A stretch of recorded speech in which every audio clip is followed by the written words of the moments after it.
Welcome to the realm of heroes and monsters. Story time with your host, AP Fuchs. Stories of intrigue, stories of horror, stories of superheroics, stories of monsters. Get ready, the thrill ride begins. Thank you for coming back to another episode of the Realm of Heroes and Monsters Storytime with me, your host, AP Fuchs. And if you're watching the sort of the listen and watch version on YouTube, you'll see that I'm in a partly renovated studio now. I've been doing some renos on this place for a long time because it's kind of a pick-at project. But what we got behind me is all blank and things are kind of scattered, but at the same time, we're getting in a place where we can start setting up where we want to have everything, and everything is a place for everything, etc., etc. So yeah, anyway, that's the background. You can see Robin back there. Yeah, cute on the wall. Okay, anyway, this season we've been reading from Magic Man plus 15 Tales of Terror, my horror short story collection. And the story you're about to hear, called Ragman, is a special story, a very special story. And the reason why it's special will be discussed in the story behind the story segment of this podcast. So be sure to stick around for story behind the story after the story, and you get to hear why this particular story is an important one. I hope you enjoy it. So just sit back, relax, and it's story time.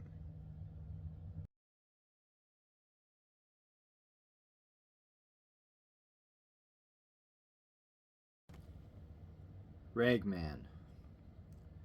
Every time I come here, I always wonder the same thing.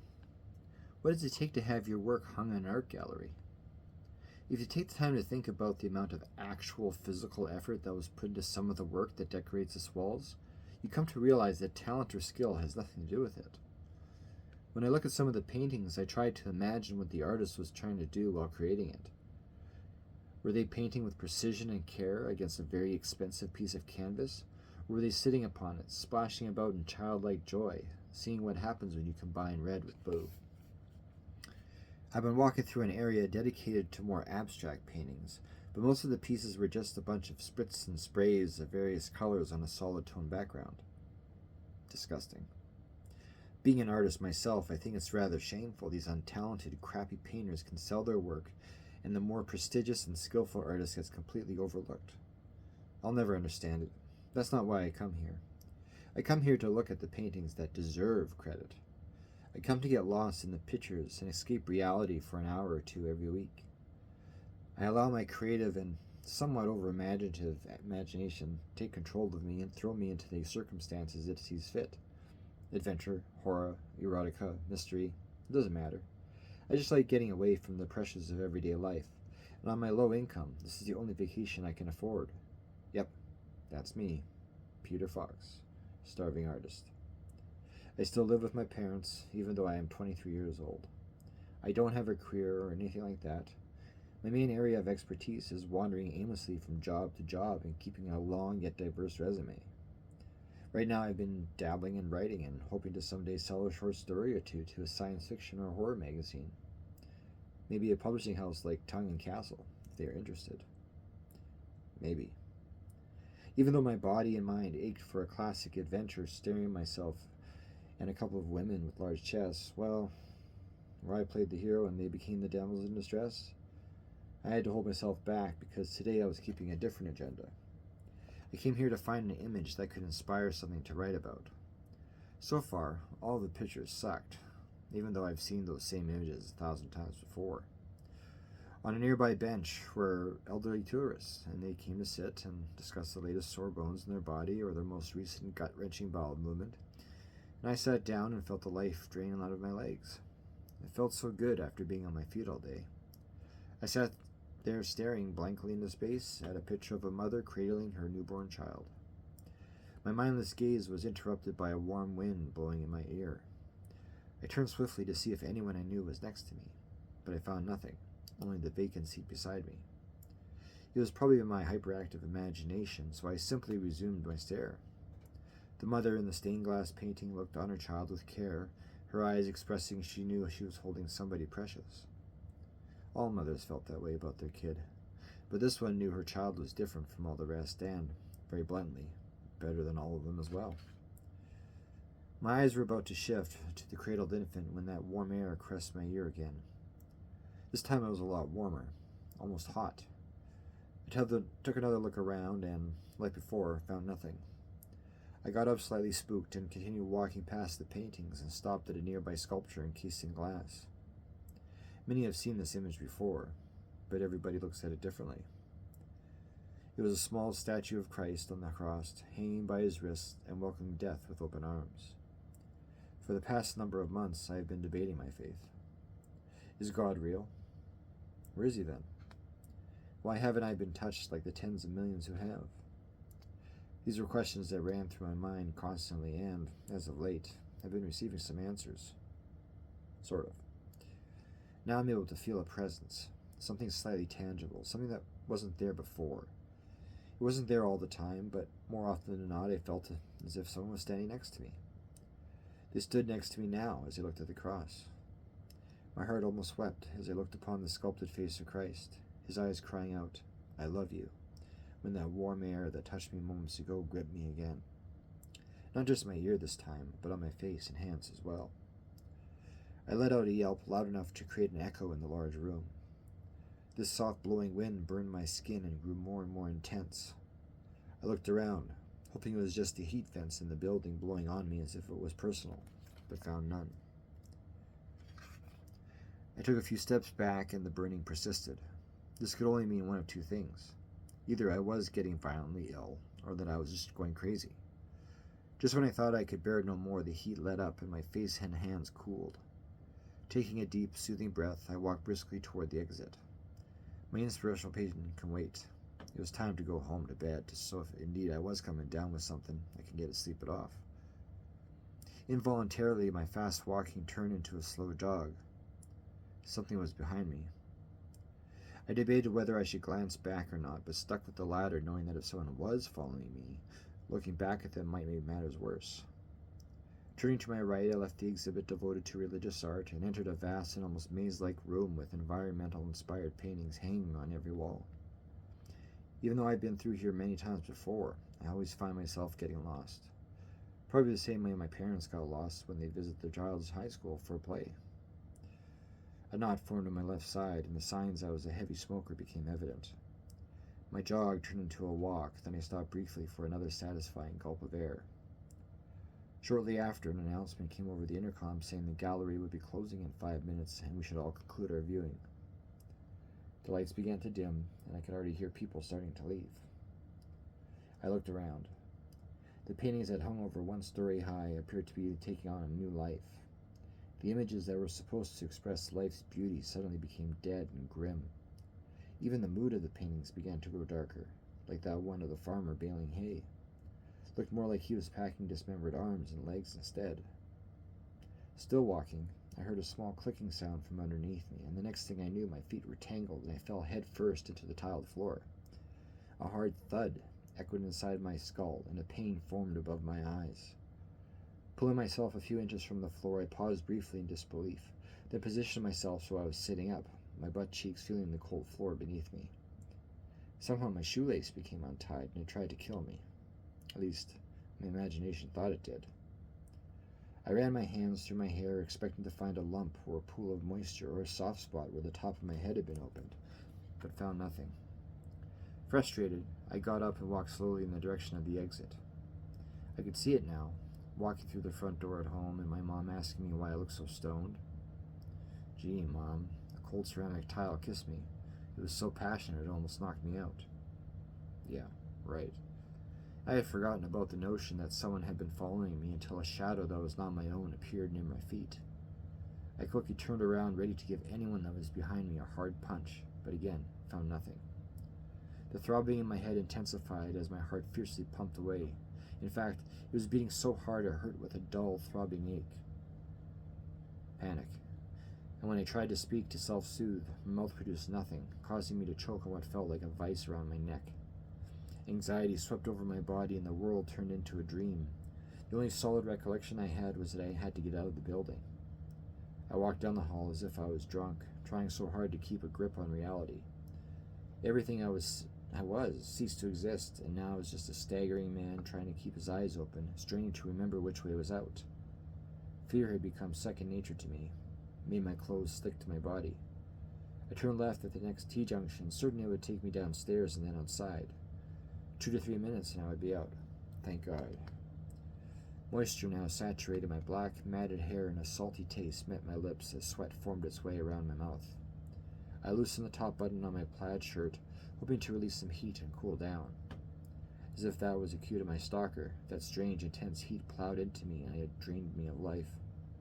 I immediately removed my shirt to reveal the white Kiss t-shirt that I wore underneath. Sensing insanity was inevitable, I began to decipher the situation. Was I hallucinating? Was I lying unconscious on the art gallery's floor and this was all a dream?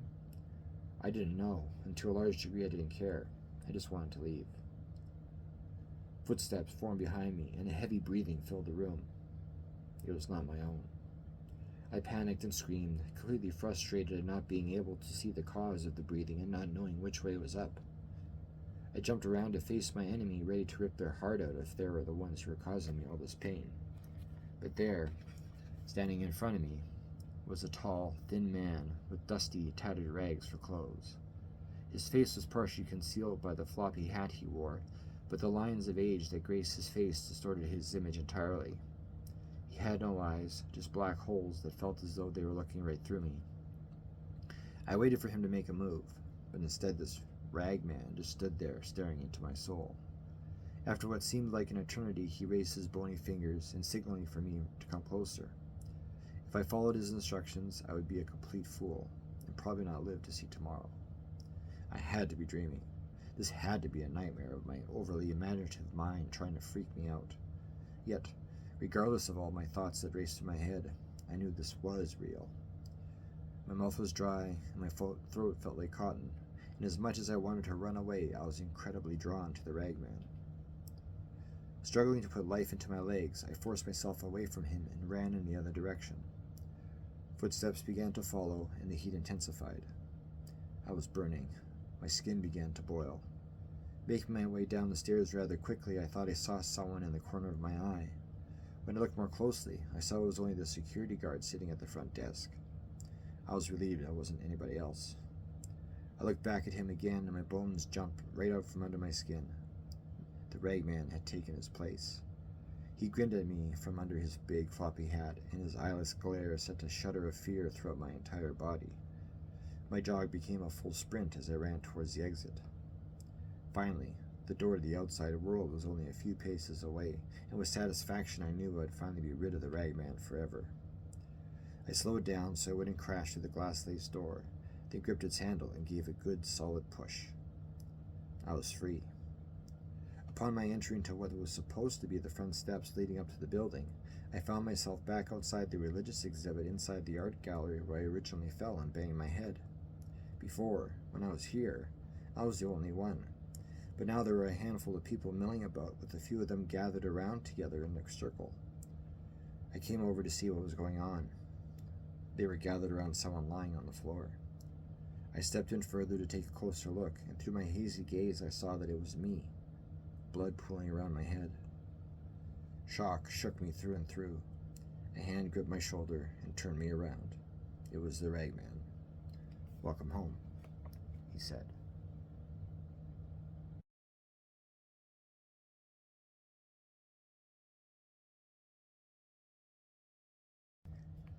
Well, thanks for tuning in to that special story, The Ragman, and the reason why it's special is simply this. Back when I started writing, we're talking about 25 years ago, that was my first short story that I wrote when I was taking the writing craft seriously. And that's why I wrote the story, was simply to write what was a dark story and just sort of, at the time, explore the world of fiction, like what can you do, what can't you do, and learning that there's just so many things to explore. And then when you're starting out as a writer, that's a big deal, because you have some experience reading books and that sort of thing in terms of what's out there, in terms of what's possible. But at that point, especially in a young life, you're not versed in every single book out there or whatever, right? You haven't heard every single story, you haven't done this or that. So the fact that you could sort of learn as you go along and learn to sort of trust your imagination and kind of explore these different angles and these different ideas. And in this case, it was, the art gallery and an accident, and then what was real, what wasn't real, and then we turned out the Ragman was real, and that's kind of what I was trying to play with that from the best of my recollection. That story as well also marked my first published short story through a publishing house called Quasar Realm Studios. They're not around anymore as far as I'm aware, but it was for a digital publication. It was my first paid job, which was great. I had the story prior to selling it. I didn't write the story because this person was asking for it. It just so happened to have a story, and this person and I connected, and somehow it came about where in the end he paid me for the story to run it in his online magazine. So that's pretty cool.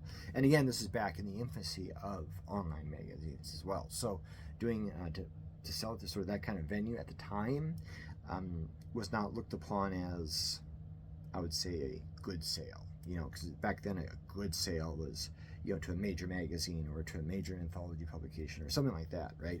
And at the time when websites were just starting up and people were posting stories and things like that, people were starting their own little digital publications, those things weren't considered quote unquote real, even though just by reading the stories you could tell that there was effort put behind it, the way things were assembled, there's effort put behind it. So this whole story of the Ragman, this story behind the story is just this. It's like the infancy of my career. I wrote that story, and I was simultaneously writing my first novel, Stranger Dead, which is presently out of print, but will be coming back at some point in the future. The story is great. The writing needs some work. That's where we're at with that one. So, because it's my first novel, I want to go back and just take that story and just give it a good clean through, so that you guys can have something special in the end.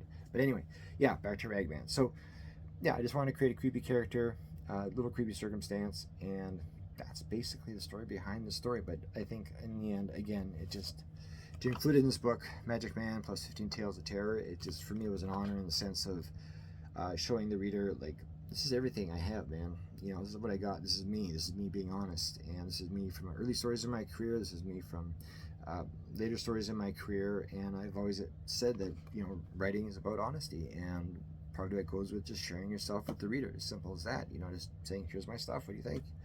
So, and that's what happened with Ragman, was here's my stuff, what'd you think? And lo and behold, it got sold. So anyway, thanks for tuning in, and we'll see you after the credits.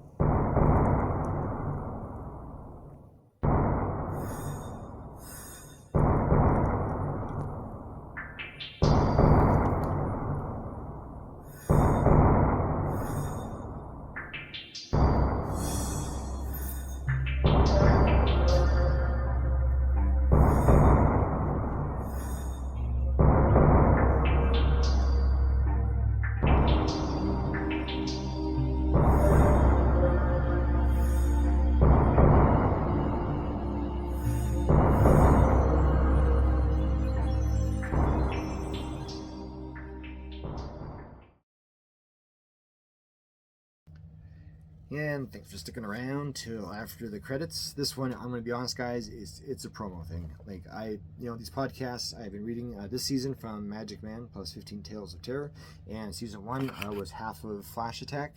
And both these books are available through all major online retailers, also your favorite online retailer, brick and mortar. Just give them the ISBN and or title in my name, and they'll be able to pull it up and get it in for you. So yeah, if you're able to support these books, support this podcast that way by backing these stories, that would be really great, and that will help fuel and fund basically future podcasts. So if you want to help keep this podcast going, consider picking up a copy of Magic Man plus 15 Tales of Terror or Flash Attack. And yeah, either way, you're going to get some good stories. And if you want to have a sample, go back earlier in the podcast seasons and give them a try. But anyway, that's all I really want to do is just say, get help out. That'd be great. And I hope you guys are all having a good day today, whatever day of the week you're listening to this on. And I invite you to stay tuned to next episode, because the next episode is the last story from Magic Man. And there's a special thing for after the credits. So I want you guys around for that. So tune in next week, and we'll have one last hurrah from Magic Man plus 15 Tales of Terror. And there's also maybe another story or two coming, but don't tell anybody, okay? Okay.